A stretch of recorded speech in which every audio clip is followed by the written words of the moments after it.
بسم اللہ الرحمن الرحیم. This is Muhammad Iqbal from Toronto. السلام علیکم.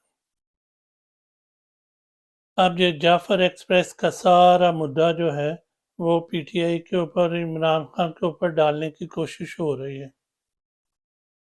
قومی اسمبلی میں جو تقریریں ہوئی ہیں، جو وزیر دفاع، جو سو کالڈ وزیر دفاع ہے، اور جو دہلی حکومت کا وزیر دفاع خواجہ آصف، اس نے جو تقریر کی ہے وہ جو ہے وہ بنسبت کہ یہ بتاتے ہیں کہ اتنا بڑا فیلئر ہو گیا ہے، سیکورٹی کا فیلئر ہو گیا ہے، انٹیلیجنس کا فیلئر ہو گیا ہے، ایڈمنسٹریشن کا فیلئر ہو گیا ہے، اوورآل پوری حکومت کا، پوری ریاست کا فیلئر ہو گیا ہے. دنیا میں کبھی ہم نے سنا نہیں تھا کہ کوئی ٹرین بھی اغوا ہو جاتی ہے. اب وہ ایک پوری ٹرین اغوا کر لی ہے دہشت گردوں نے. بی ایل اے کے جو دہشت گرد گروپ ہیں انہوں نے وہ اتنے سارے سینکڑوں لوگوں نے مل کر ایک ٹرین اغوا کر لی ہے. 300-400 بندہ ہمارا اغوا کر لیے، اور اس کو وہ پھر لے گئے ہیں، پہاڑوں میں لے گئے ہیں بندوں کو اغوا کر کے ٹولیوں کی شکل میں. اتنا بڑا فیلئر ہو گیا ہے بنسبت کہ اس کے انویسٹیگیٹ ہو کون بندہ ذمہ دار ہے. وہ جو ذمہ دار بندہ ہے، آرمی چیف ہے، عاصم منیر ہے، ریزائن کرے. D G I S P R ہے وہ ریزائن کرے. آئی ایس آئی کا چیف ہے وہ ریزائن کرے، اور ایک کڑا احتساب ہو کہ یہ کیسے ہو گیا سارا.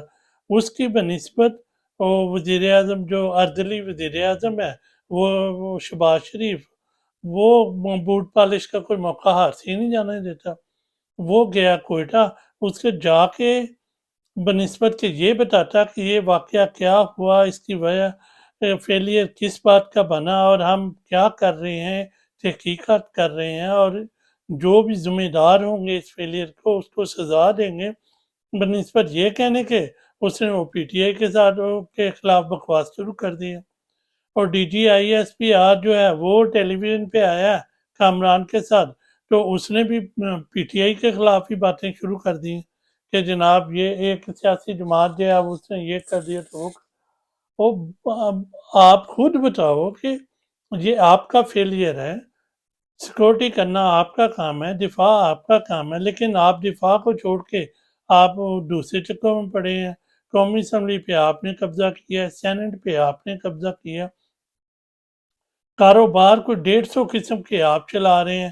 اب آپ تھار میں جا کے زمینیں سراب کر رہے ہیں، اور جو ایگریکلچر لینڈ ہے ان کو آپ نے توڑ فصلیں تباہ کر کے اس کے اوپر آپ نے اپنی ڈیفینس ہاؤسنگ سوسائٹیاں بنا دی ہیں. ملتان میں آموں کے پیڑ جو ہیں وہ تباہ کر کے توڑ کے اس کے اوپر آپ نے ہاؤسنگ سوسائٹی بنا دی ہے.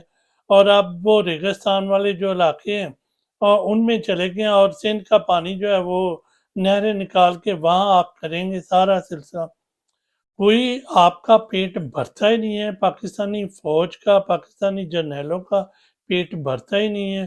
150 قسم کے انہوں نے بزنس شروع کیے ہیں، ایگریکلچر لینڈ پہ قبضہ کر لیا. ریٹائرمنٹ کے ان کو جب یہ ریٹائر ہو جاتے ہیں جنرل تو ان کو مربے ملتے ہیں، پینشن ملتی ہے، اور پھر اس کے بعد یہ کسی نہ کسی وابڈا میں جا کے بیٹھ جائیں گے، کرکٹ بورڈ میں جا کے بیٹھ جائیں گے، کسی نہ کسی کارپوریشن پہ جا کے بیٹھ جائیں گے. ان کا پیٹ بھرتا ہی نہیں ہے.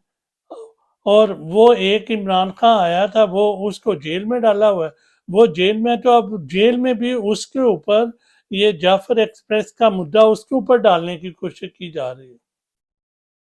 پاکستان کے مسائل اس وقت تک حل نہیں ہو سکتے جب تک پاکستان کی فوج سیاست کرتی رہے گی، بزنس کرتی رہے گی.